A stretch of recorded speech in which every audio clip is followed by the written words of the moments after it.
श्री सद्गुरू ब्रह्मचैतन्य गोंदवलेकर महाराज यांचे 31 मार्चचे प्रवचन. स्वतःला सुधारा की त्या मानाने जग सुधारेलच. आपणच काय ते सर्व करणारे अशी भावना आपण ठेवतो आणि पुढे दुःख वाट्याला आले म्हणजे वाईट वाटून घेतो.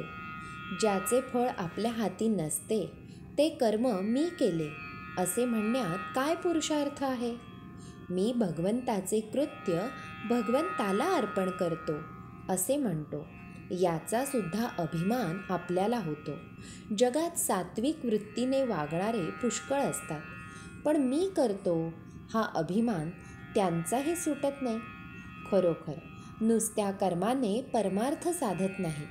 करता मी नाही हे समजले म्हणजे सर्व साधते. नसलेले कर्तेपण आपल्याकडे ओढून घेऊन माणूस सुखी किंवा दुःखी होतो. ज्याच्याकडे कर्तेपण आहे त्याला ते देऊन आपण सुख दुःखातीत राहावे. खोलीतल्या खोलीत जो सुख मानून घेतो तो कैदी खरा सुखात असेल असे आपल्याला वाटते.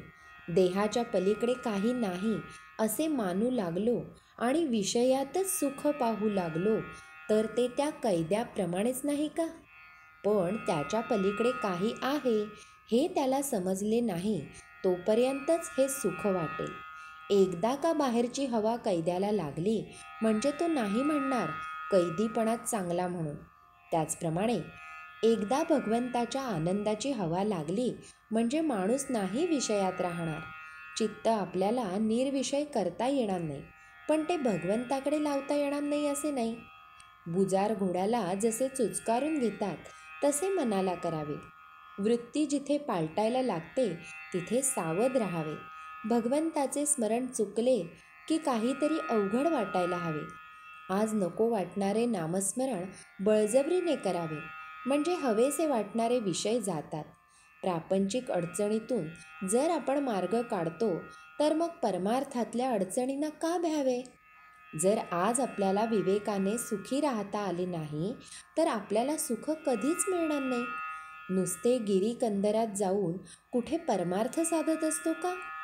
तसे असते तर तो माकडा नाही साधला असता. खालच्या प्राण्यांना आपले विकार आवरण्याचा विचार नसतो, पण मनुष्याला चांगले वाईट कळते.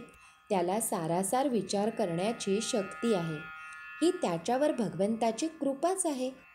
जग सुधारण्याच्या नादी आपण लागू नये. त्या कामासाठी लोक जन्माला यावे लागतात.